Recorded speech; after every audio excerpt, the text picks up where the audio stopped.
Most people think they're safe, until the world reminds them they're not. We live in the most advanced era in human history. Smart homes, same-day delivery, endless convenience, yet we one power outage or supply delay away from seeing how fragile comfort really is. The real danger isn't the storm, the blackout, or the crisis. It's believing they'll never happen to you. The calm ones in chaos aren't lucky, they're ready. And they got there not through fear, but through thinking differently long before anyone else did. Today, you're going to see the world the way the prepared do, calmly, clearly, with quiet confidence. Because once you understand what really protects someone, you'll never see normal life the same way again. He remembers that morning so clearly, the quiet hum of the fridge, the gentle clink of a coffee mug, the sun easing through the curtains like a promise. Nothing dramatic, nothing cinematic. Just a regular Tuesday where the biggest worry was whether he'd answer emails before lunch. And then, without warning, everything stopped. The lights, the sound, even the sense of certainty.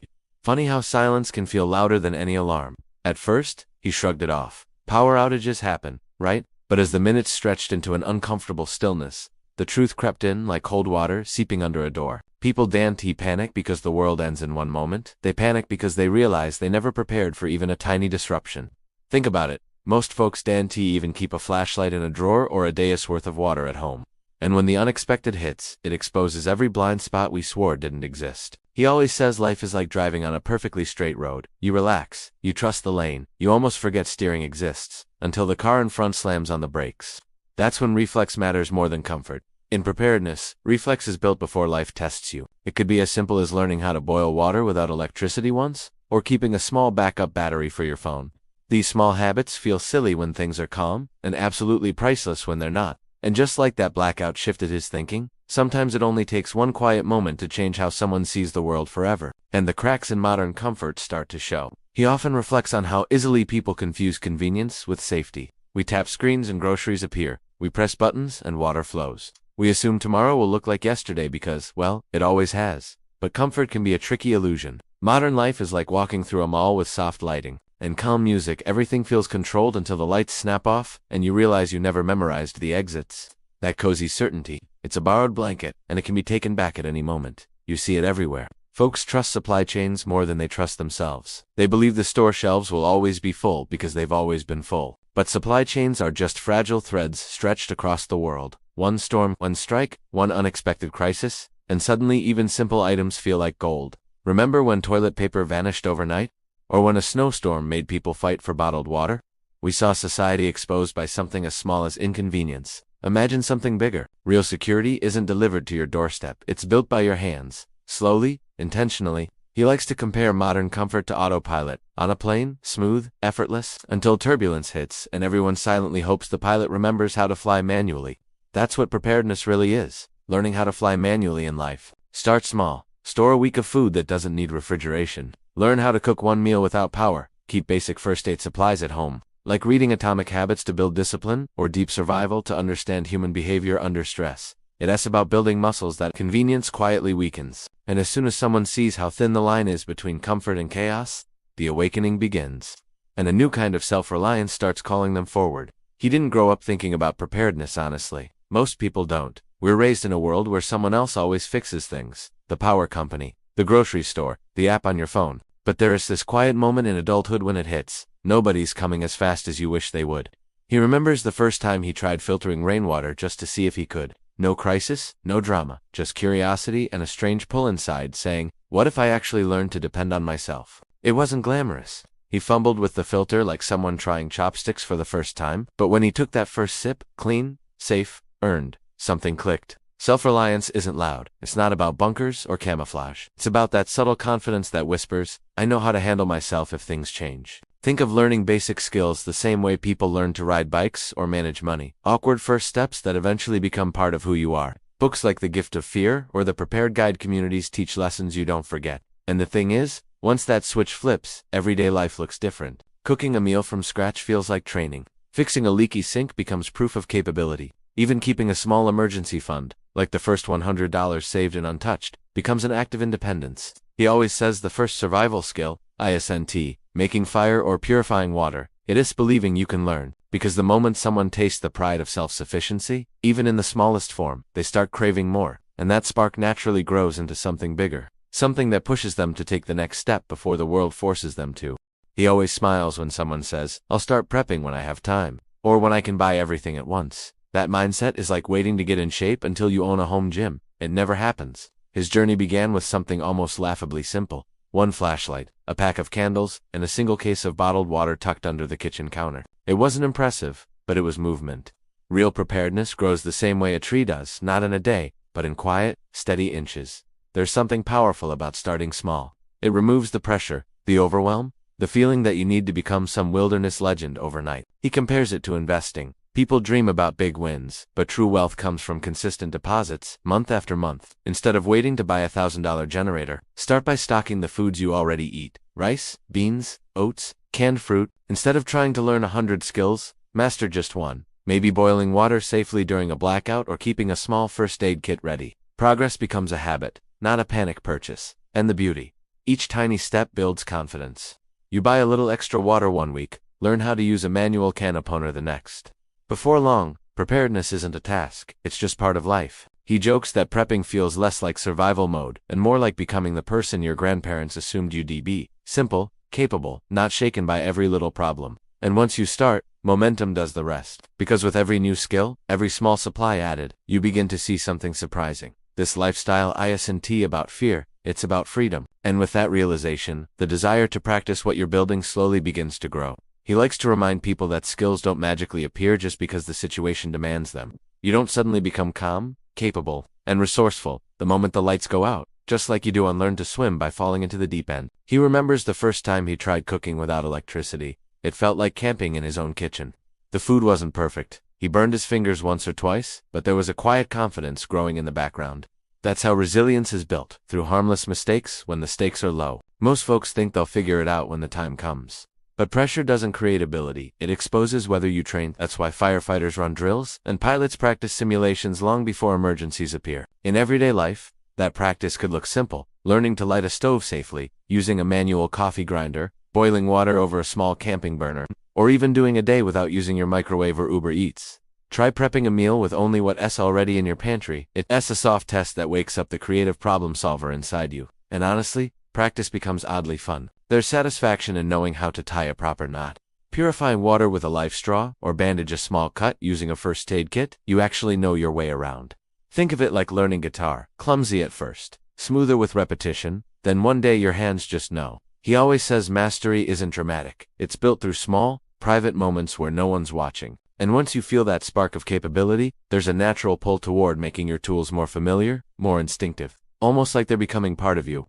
He remembers the first time he held a multi-tool and felt completely clumsy with it, like someone trying to text with gloves on. Nothing elegant, nothing instinctive, just awkward metal and hesitation. But over time, through little repairs and curious tinkering, his hands started moving with more certainty. A loose screw here, cutting cord there, tightening a hinge, opening a can when the opener mysteriously vanished. Slowly, the tool stopped feeling like an object and started feeling like a natural extension of his hand. Quiet, familiar, ready. What most people forget is that tools don't create capability, familiarity does. You can buy the best gear on the market, but if you only touch it when things go wrong, it's like owning a piano you never learned to play. He always compares it to folks who buy gym memberships in January with heroic intentions, only to let the membership card collect dust by March. A multi-tool, a flashlight, a pocket knife, even a portable water filter, these are like instruments. You don't need to play symphonies, you just need to know the basics by heart. Try fixing a squeaky cabinet, cutting rope cleanly, or using your water filter on a weekend hike. Small reps build real confidence. And the interesting part?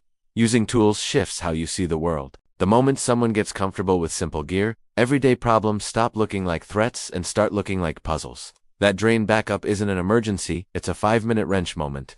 That stuck window isn't frustration, it's a practice opportunity. With each small success, responsibility starts turning into empowerment. And once someone feels that sense of capability in their fingertips, the world suddenly looks less fragile, which naturally leads them into another layer of awareness. Because, when the noise fades and comfort disappears, something profound reveals itself next. He still remembers that first true blackout, not the kind where people laugh and grab their phones, but the kind that stretches just long enough for the house to feel unfamiliar. It's funny how we live surrounded by constant hums and digital chatter without ever realizing how much noise protects us from our own thoughts.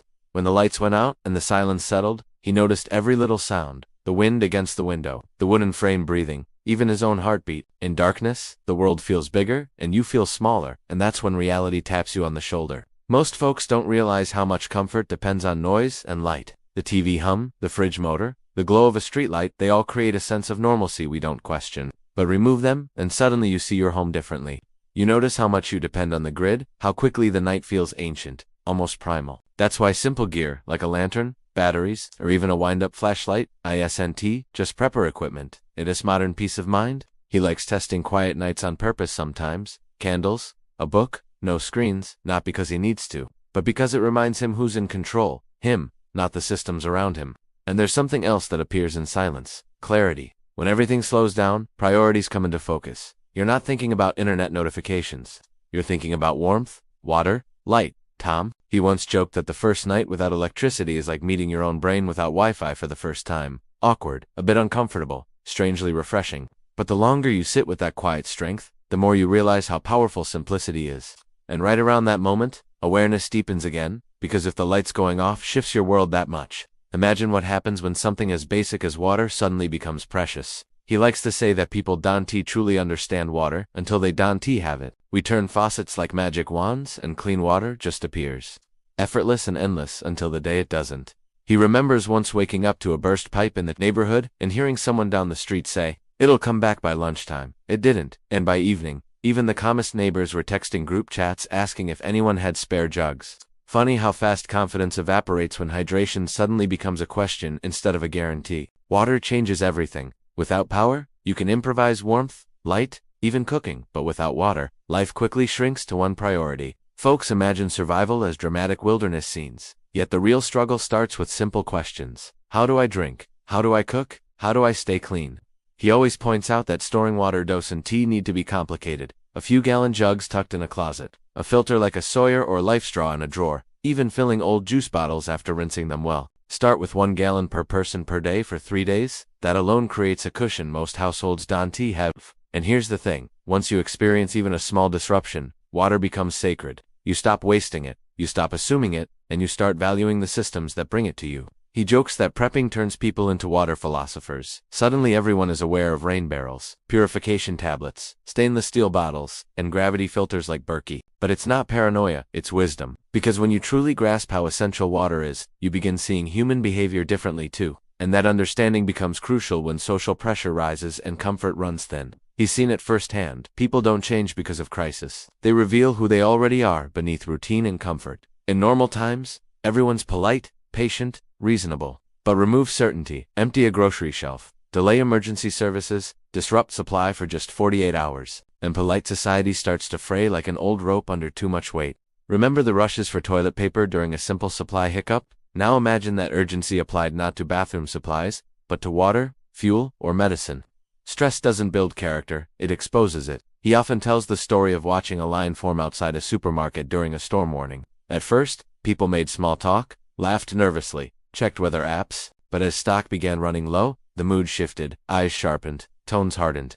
The silent competition for essentials tightened the air. It wasn't chaos, but it was a clear reminder. When resources shrink, instincts awaken. That's why preparedness isn't just about supplies, it's about mindset, empathy, and situational awareness. Knowing when to stay calm, when to avoid crowds, when to lean on community, and when to quietly step back. And yes, there's a hopeful side too. Stress can draw out kindness and cooperation just as fast as selfishness. Neighborhoods form support chains. Strangers share cans of food in parking lots. Families check on each other. But relying on the best in people without preparing for the worst is not optimism, it's naivety. He likes to say preparedness builds a quiet confidence that keeps panic at bay. So when others scramble, you breathe.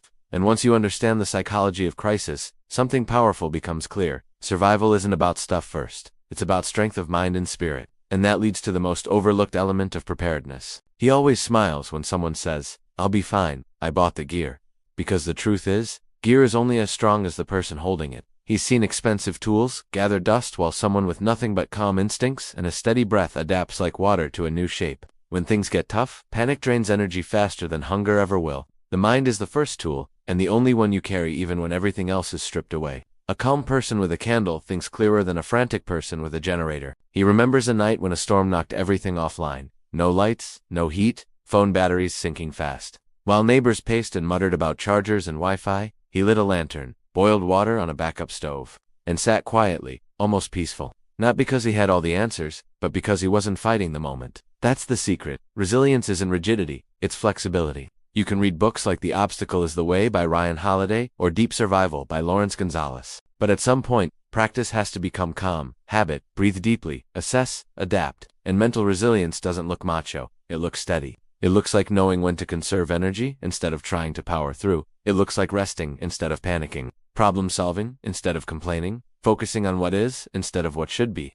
He always says, even in the wilderness, the loudest animal rarely survives. The quiet, observant one does. And once someone understands that survival begins inside, gear becomes helpful instead of a crutch. That's when prepping transforms from objects to outlook, and with that mindset shift, people realize the goal was never fear. It was inner peace, earned day by day.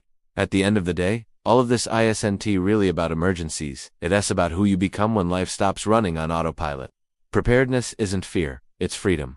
It's waking up knowing you're not just surviving the modern world, you're navigating it with clarity and control. And deep down, you already know that relying 100% on a system you don't control, isn't security, it's hope disguised as certainty. Real peace comes from capability, not convenience. So now the question becomes simple. What s? The first step you're willing to take to protect your future self? Will you start with water? Learn a small practical skill. Build a tiny emergency pantry? It doesn't have to be dramatic. It just has to begin. Because every small action compounds, and every decision to be prepared is a vote for a calmer, stronger, smarter version of you. Tell me in the comments, what's one preparedness step you're committing to today? Are you ready to challenge the comfort mindset and build quiet strength? If you felt something shift inside while listening, don't let it fade. Take action. And hey, if you want to keep growing, learning, and building a life where you're always one step ahead, hit that subscribe button and turn on notifications. Big things start small, and you just started something big.